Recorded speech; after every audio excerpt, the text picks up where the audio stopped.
Encourage you to take your Bibles, please, and turn to Ezekiel. We're in the 25th chapter, and we've got these chapters of judgment upon the nations which we're going through.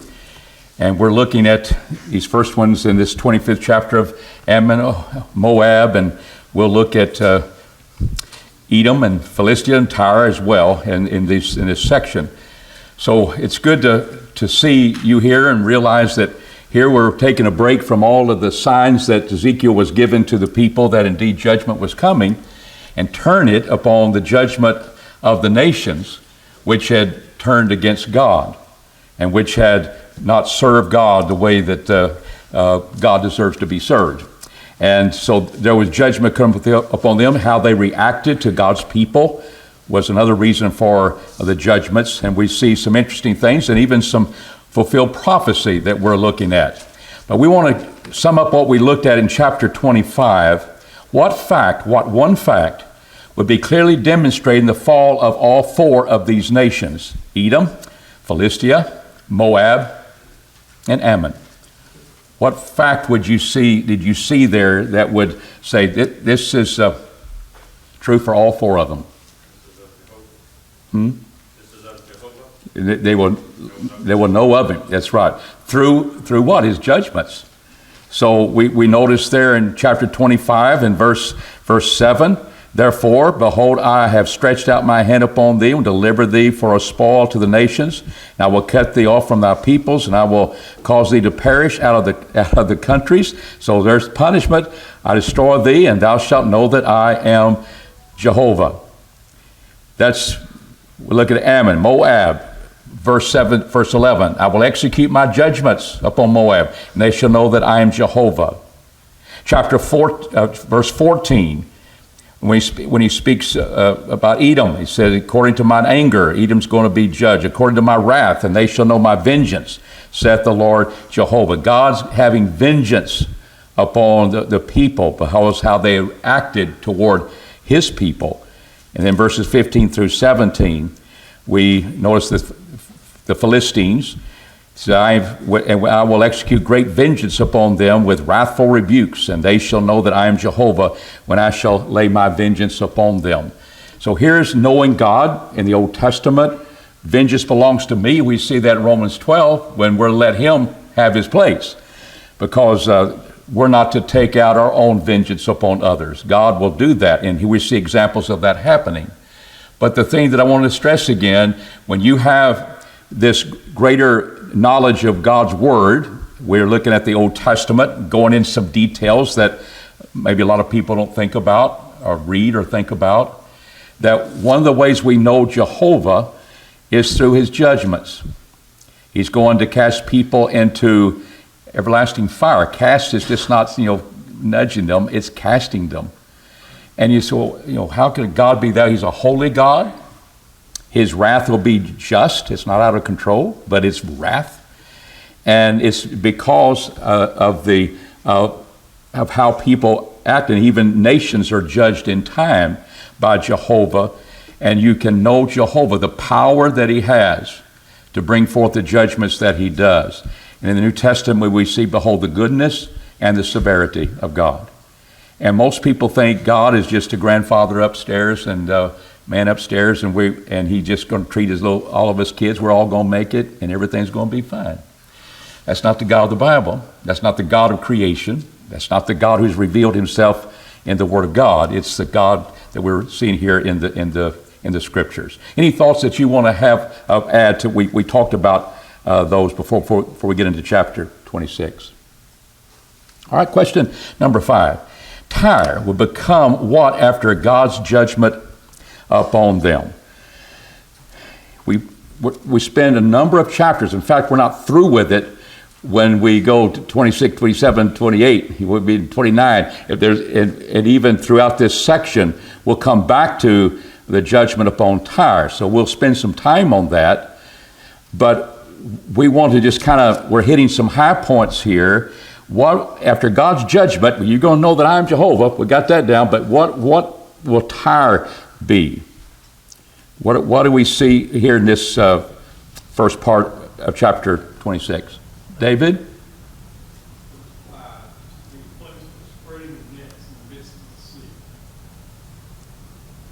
That's right. And what's the verse before that? I'll make her a what? That's where you spread your nets, over the place where the sea is. We'll be looking at that in detail. I thought I wanted to go through everything that the Bible says before I show you pictures. But this is one of the most fascinating accounts of fulfilled prophecy that we have in the Bible. And we'll read about kings shall come upon you. It wasn't just one king. It'd be Nebuchadnezzar, and the one that finishes him off is Alexander the Great. 6 months, 332 BC. That indeed finally these particular passages realize there's fulfillment there. And you begin to ask yourself, well, Nebuchadnezzar was the one in power, and he's going to come, he's going to start that. And what we got to realize is that in the times in which Nebuchadnezzar lived, and even when Alexander the Great lived, there was the understanding how powerful Tyre was. Tyre had become more powerful than Sidon, which is in north of Tyre. And it had an inland settlement, but about a half mile off of the coast there was the island in which the great fortress of Tyre was. And it was invincible.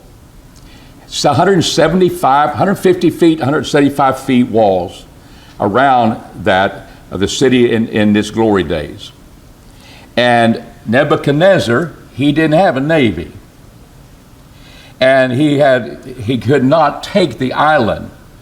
It had a seaport in the north, which is still open, and it has a seaport in the south, which is filled up with silt. It's no longer there. But you can see the evidence of what happened, because when he could not do that, he worked to take it for 13 years. It took him 13 years in besieging that city, and he could not conquer it because he had no navy. And there's a half mile separated there. But what happened, Alexander the Great, when he's heading east in order to conquer the world, right, for his death, he went through there and said, if I'm going to have the power of the world, and which he was desiring to have, I'll have to deal with that city.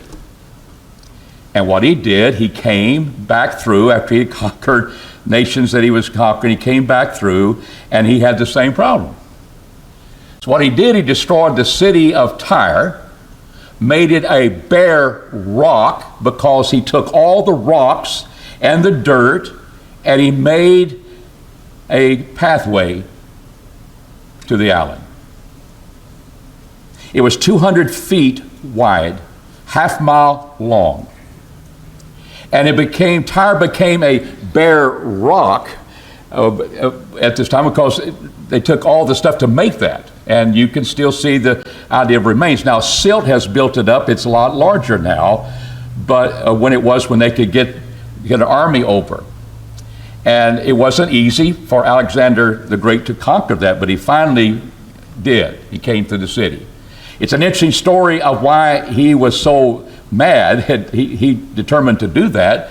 It's because he thinks he was the god of Hercules, and he wanted just to worship Hercules, which they had as Ezekiel in the city of Tyre on that island, and he just asked to worship in the temple, and they said no. You don't tell Alexander the Great no. So he had motives about it, but interesting that here would be kings that would indeed come upon them, there were two great ones, that would finally destroy them and leave it as a bare rock. And this magnificent fortress of a city is still in ruins. Now, part of it is underwater, but you have and you can see the remains of a great city civilization that is still there. How in Ezekiel's time, Nebuchadnezzar wasn't going to fulfill the total part of this prophecy. As we shall see, what happened in time indeed was fulfilled perfectly. But here's the point, the bare rock where there'll be just fishing nets instead of all the commerce that was taking place there. And indeed that would come true. So we're going to be looking at the reactions of the nations to show you how powerful Tyre was. But that's the point. That's what God's going to make them, and eventually that would take place. Nebuchadnezzar was not able to do that. He was able to conquer the Tyre on the mainland, but the island was one that made it a powerful force to deal with. And what happened, the fact that they could conquer people, they didn't have navies. They could conquer the people being separated from them. They could get their food in from the mainland and to bring it out there to where they were. And it was inhabited by more of the rich elite people than others, but they had a civilization there, and they were great in number. I think there's about, on that island, there's about 5,500 inhabitants in one section of modern day, we call it modern day Tyre, but it's in Lebanon. It's a real place. And when we read our Bibles, we're looking at places that are factual, where they exist. It wasn't a fairy tale land somewhere, once upon a time in this faraway place. We're finding exact places, and there's evidence of that, even when we look at the rocks today. And so that makes it a very interesting story.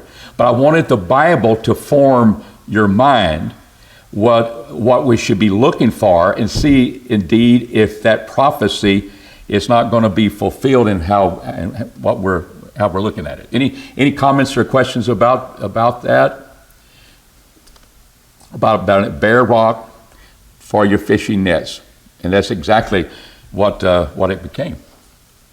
All right. Question number 6: give 2 examples of Tyre's egotism.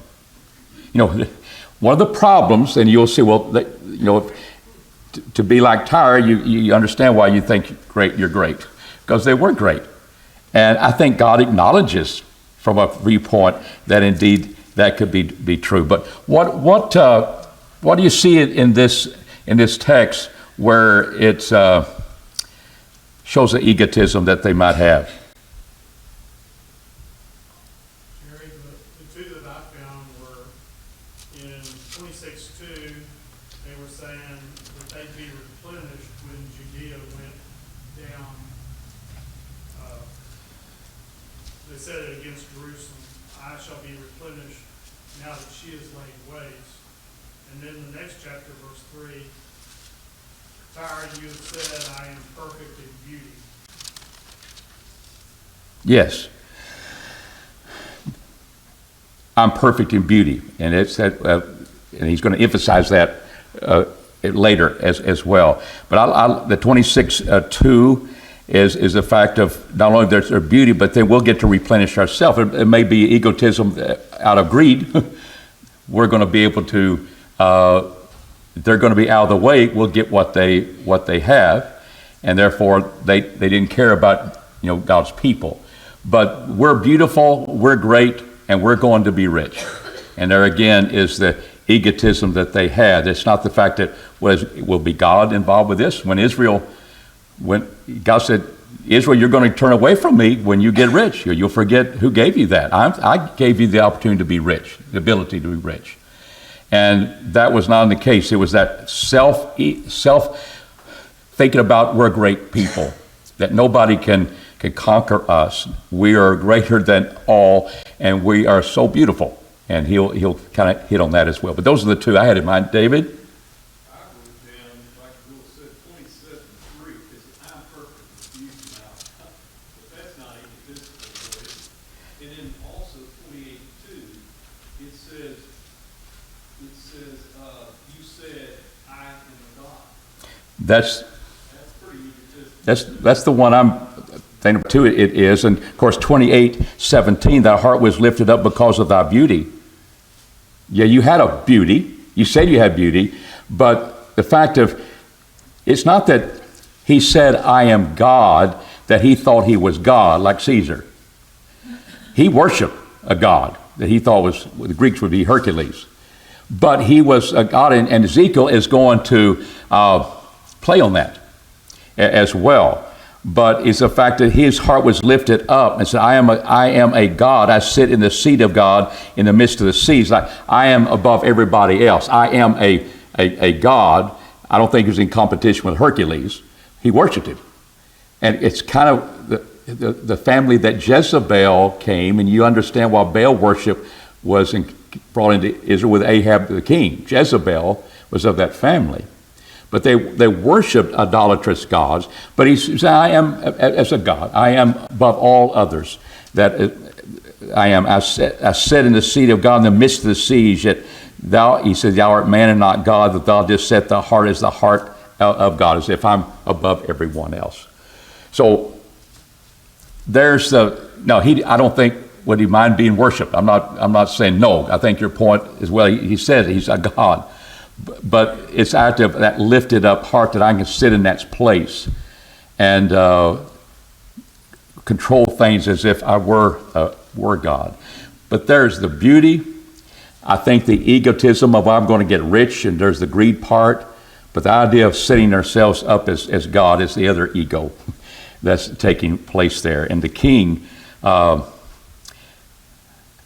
indeed one that was guiding that nation that way. So with that in mind, God's going to bring him down. And that's what we see in these two chapters. How would Tyre's fall affect other nations?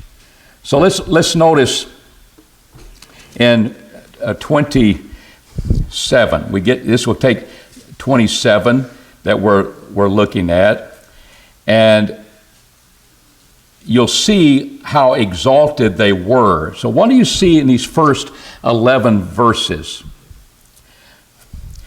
that we see there? When you put all that together, they're so diversified in areas where they have influence with, and people are connected with them. Verse, to tie it in with what our question is, chapter 26 and verse 6, now shall the isles tremble, here's the nations, tremble in the day of thy fall, yea, the isles that are in the sea shall be dismayed by thy departure.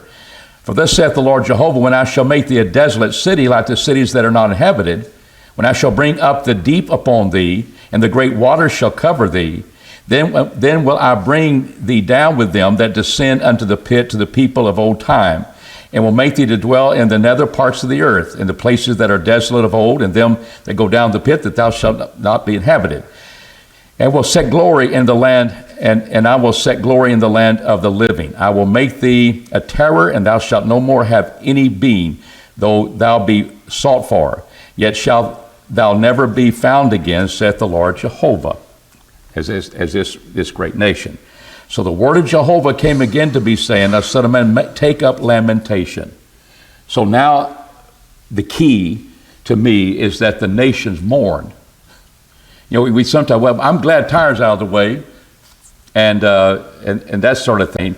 Why would they mourn? And have the same concept in Revelation 18 when Rome falls. You depended so much on Tyre.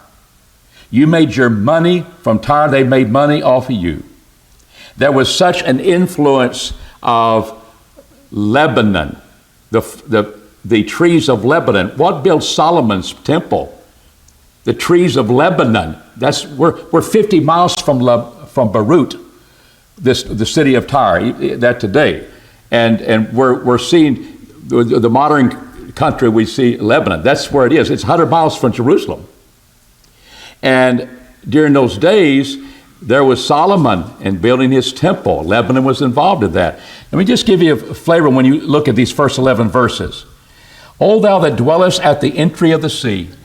You had two great ports bringing in merchandise from way off, like Tarshish in verse 12. That we know that at Spain.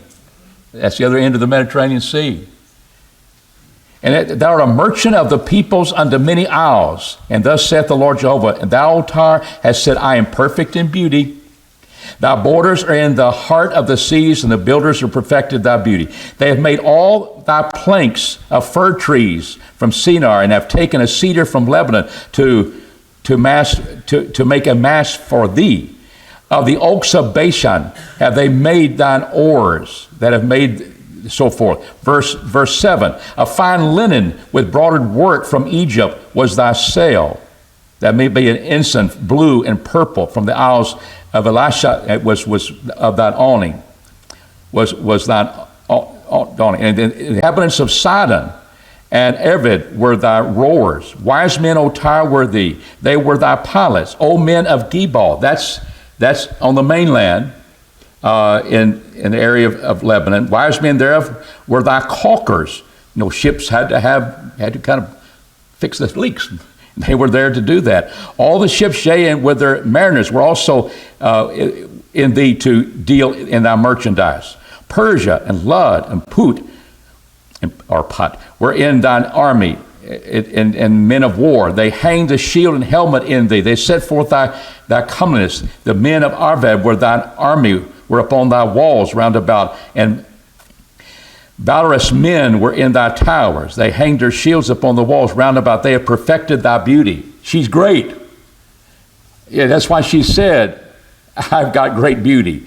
Because of all the influence, commerce, back and forth with the nations, and now it's gone when it becomes a bare rock.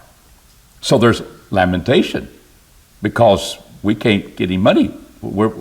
Commerce is going to be bad because Tyre was at the hub of that.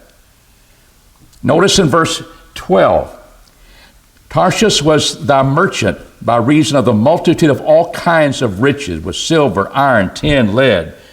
They traded for thy wares. And he begins to speak about the traffickers. It speaks about the individual commerce that takes place. Verse 25, the ships of Tarshish were thy caravans for thy merchandise, and thou wast replenished and made very glorious in the heart of the seas. And so there's this sense of all the people that were benefited from them. So there's lamentation, just like Revelation 18. The nations are sorrowful because you have Rome that's going to be destroyed. So that's how Tyre's fall will affect the nations. And he speaks now for the sense of the beauty that Tyre has. And God begins to, I can just stop there. Is there anything, notice verse 32 of chapter 27, in their wailing they shall take up lamentations for thee and lament over thee, saying, who is there like Tyre? Like her that is brought to silence in the midst of the sea? It's been robust. It's people, ships coming in, different at both ports, bringing in merchandise from far off. And it's gone. It's just all of a sudden ended. When thy wares went forth out the seas, thou filledest many peoples. Thou didst enrich the kings of the earth with the multitude of thy riches and thy merchandise. In the time that thou wast broken by the seas and the depths of the waters, thy merchandise and all that company did fall in the midst of thee. All the inhabitants of the isles are astonished at thee, and they are troubled in their countenance. The merchants among the peoples hiss at thee. Thou art become a terror, and it shalt never more have any being. They don't have that kind of power today, even in modern times, and it was going to cease 332 BC with that. So you say, well, they're glad because the big old Tyre went down, and that's good because we got rid of him. Maybe we can get riches. They were made rich by Tyre. That was the focal point. And way of letting God prove himself, show himself, is that way. And the very fact of how it goes about, it just shows the providence of God, fulfilling prophecy, that indeed God was behind this. All right? Question number 8. Is the prince of Tyre the same as the king of Tyre in chapter 28? It's not a trick question. It's just one to understand if you're a king or if you're a prince, and the prince and king, we might think differently, but the way he does that here, he says in chapter 28 and verse 1, say unto the prince of Tyre, thus saith the Lord Jehovah. That's what to do that. In verse 12, son of man, take up the lamentation over the king of Tyre. So we're talking about the same exalted leader. He's the prince. He's the king. And God is involved in setting forth here's now what I think of you. Here's what the nations think of you, because you've been destroyed, and they're saddened because that's where they get all their money and riches, and that's been taken down.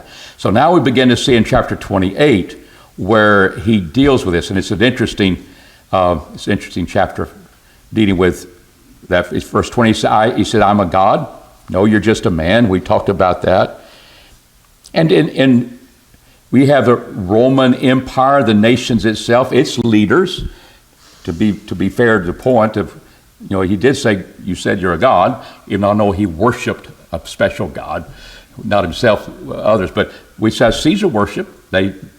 That was a nation that indeed was a powerful nation, but you worship Caesar. That was part of the kingdom. And what did John say? No, he's not a god. He has the number of a man, 666. Indeed, that's a little bit less than perfection, Caesar. It's a little bit less than perfection, Tyre, Ebal. You're not God. And that's the point he's making. You're just a man. But look at these. This is what he thinks of himself. "Behold, thou art wiser than Daniel."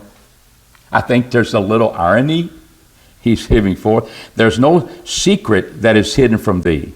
By thy wisdom and by thy understanding thou hast gotten thee riches, and hast gotten gold and silver and thy treasures." Did Daniel, was he able to understand wisdom and solve mysteries without the power of God? He would tell you, "I can't do that myself." He would rely on God. And nations need to understand and rely on God, that he allows them to be rich.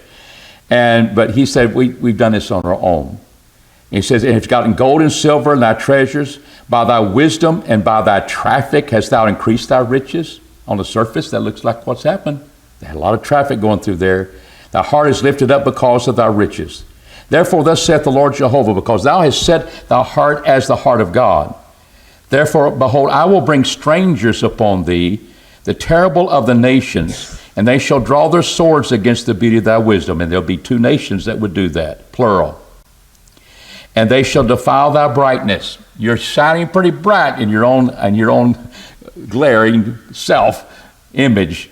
It said, "They shall bring thee down to the pit, and thou shalt die the death of them that are slain in the heart of the seas.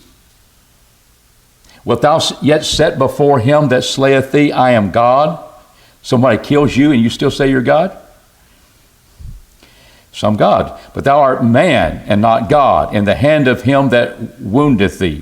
Thou shalt die the death of the uncircumcised by the hand of strangers, for I've spoken it, saith the Lord Jehovah." You're going to die of the nations he sends against them. They will die. Realize that indeed he's not a God. The ironic thing that the God of heaven allowed the people of Rome and their leaders to kill Jesus. And Jesus is God. And you wonder why the Greeks said that's foolishness. The concept, God doesn't die. There's the wisdom of God more as far as our salvation is concerned. But Ezekiel is making that point. But our question number 9, takes us to chapter 28 and verse 13. And I want to read verse 11 leading up to it. "Moreover, the word of Jehovah came to me, saying, Son of man, take up a lamentation over the king of Tyre, and say unto him, Thus saith the Lord Jehovah, Thou sealest up the sum full of wisdom and perfect in beauty. Thou sealest up the sum full of wisdom and perfect in beauty." When you read these, it's going to be like, it's not that he was never like this. It's like God is painting a picture what you were, and as if that's okay, but then you turned, and that's why you're being judged. He said, "Thou wast in Eden, in the garden of God. Every precious stone was thy covering. The sardius, the topaz, and the diamond, the beryl, the onyx, the onyx stone, not oinks, excuse me, it's old habit, and the jasper, the sapphire, the emerald, and the carbuncle and the gold. 9 of those stones were in the breastplate of the priest of God. Garden of Eden is where God's presence was. He's painting that type of picture of being that connected with God. Thou wast the anointed cherub that covereth, and thou set thee, and I set thee so that thou wast upon the holy mountain of God. Thou hast walked up and down the midst of the stones of fire. Thou wast perfect in thy ways from the day that thou wast created, till unrighteousness was found in thee. So if we're not looking at this as sarcastic view of God, he can take down people who think they're smart. Ask Job. But how would it be that King Tyre was in the garden of God in Eden? Is that he was in, if we look at it in a figurative sense, these were things that God did set up, that God actually created. And there was this wonderful Garden of Eden. And the fact that God was allowing him to be exalted, God does that. He was connected with God. And I think that's the point that he's making. I made you a cherub, and walking on, fiery stones. He had a fiery sword as he guarded. The cherub guarded the entrance into the tree of life. He was the cherub overseeing the mercy seat. That's connected with God in his holiness. There's the power of God. I assigned you as a cherub to do, not literally, but he was that much connected with God. That was the anointed cherub that covereth over the mercy seat. And that thou walked assists of the stones of fire. Indication, maybe Genesis 3:24. They kept the way of the fiery sword, where he walked and guarded. All of those are pictures of something connected with the glory of God. And you once had that, then you turned. Now you're destroyed, and we lament. I think that's the order that we're doing. So the king of Tyre wasn't in the Garden of God, Eden, literally. And I don't think God is making fun of him. But you were there, like he does with Job. Where were you when I built the world? I think it's the point of showing his glory was not separated from God. God was indeed using the nations, and you could say he was beautiful. The city was beautiful at one time. It was magnificent. And when that was happening, all the glory that came to him, God wasn't said, nope, that's not glorious. It is glorious. And I think he's emphasizing, he's telling, why are they lamenting? Because you were that important. Why do we lament for you now? Because you turned from righteousness, where God had placed you. You could be that great nation, but you weren't going to do that. And so thy heart was lifted up because of thy beauty. Thou hast corrupted thy wisdom by reason of thy brightness. I have cast thee to the ground. I have laid thee before kings, that they may behold thee. And by the multitude of thy iniquities, he says, in the unrighteousness of thy traffic, thou hast profaned thy sanctuaries. Therefore have I brought with a fire from the midst of thee. It hath devoured thee, and I have turned thee to ashes upon the earth in the sight of all of them that beheld thee. And all they that know thee among the people shall be astonished at thee. Thou art become a terror, not that you're so powerful, is that it's just an object of pity, and thou shalt never more have any king. And that was the last one to have. But we had the king of Tyre that gave the trees to Solomon. And there's a sense that kingdom at one time had that glory, but here's the king represented it now. And they had profaned all of those things and lifted themselves above of God. And that becomes an important thing as well. Any comments upon that, following that thought? It's not saying he was literally in the Garden of Eden when the Garden of Eden was there and in all of its glory. But all these wonderful stones, that was found in the Garden of Eden. The idea of the gold and so forth in that region. And just I signed you as a cherub You had that access to my holiness, my power, my glory that allows you to be rich. And you turn to unrighteousness, you profane your sanctuaries, you worship these gods and so forth. And therefore, they go down. And we begin to realize, do you think any children were put to death? And these things that God brings judgment upon the people? And that's one of the questions that came through our gospel meeting, is that the Bible must be wrong because you have a vengeful monster for a God. That's what we've been accused of having. A vengeful monster. Cruel and vengeful monster. Why is that? Because he actually commanded babies to be killed. And he did. He did. And you tried to explain that. I tried, and it's online, to try to explain that. But the idea of God being all-powerful, they don't even think about God is holy and God is just. And there's not one baby that's ever been taken from this earth that won't be in heaven. And a lot of them would have grown up to be idolatrous people. Don't know that. But God looks at things from a different viewpoint than we do. And if I believe in God, I do, then indeed I can accept that, because all of these things, this was a just judgment upon nations. And the passage I use is dealing with a time where they were, when the people came into Israel, when Israel came in, if they came to a city, and that city, you say you come in peace. If they did, fine. If they didn't, and they're going to fight you, you save the women, you save the children, you kill the men. And there's indeed him telling that's how you're going to deal with that judgment.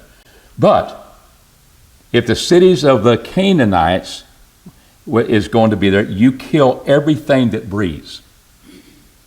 Babies, wives, oxen, all that.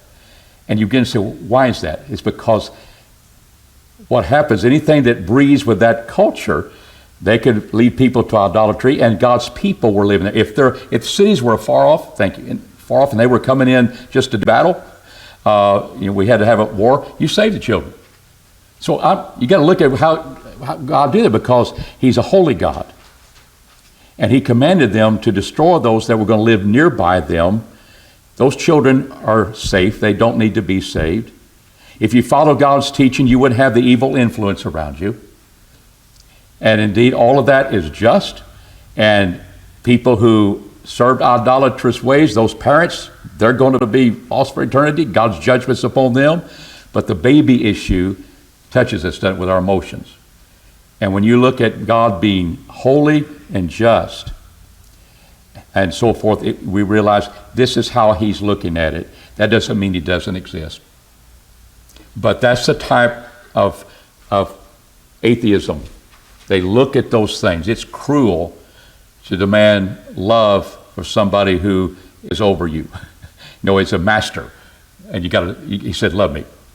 And he's God. I can't do anything else over you. I'm not going to serve a God like that.